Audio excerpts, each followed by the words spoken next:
बिटिया हो रही आज पराई, बाबुल कर दो कन्यादान, बाबुल कर दो कन्यादान। बिटिया हो रही आज पराई, बाबुल कर दो कन्यादान, बाबुल कर दो कन्यादान।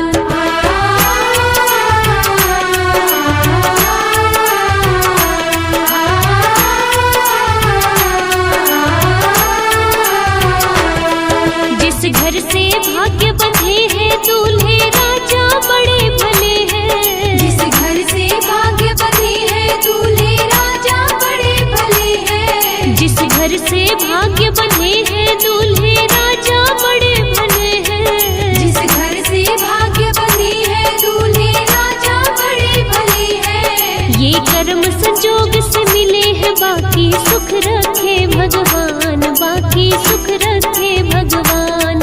ये कर्म संजोग से मिले हैं, बाकी सुख रखे भगवान, बाकी सुख रखे भगवान। बिटिया हो रही आज पराई, बाबुल कर दो कन्यादान, बाबुल कर दो कन्यादान। बिटिया हो रही आज पराई, बाबुल कर दो कन्यादान, बाबुल कर दो कन्यादान, बाबुल कर दो कन्यादान।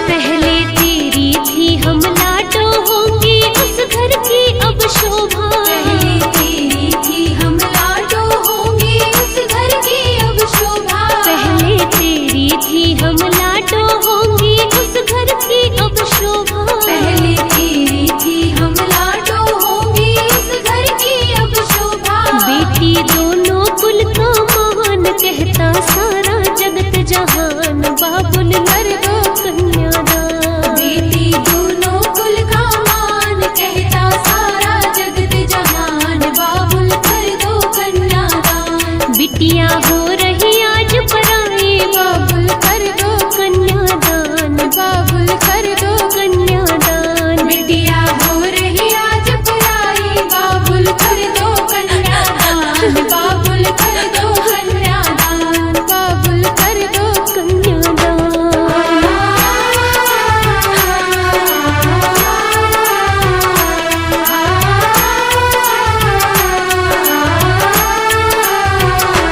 बेटी घर ना रखी जाए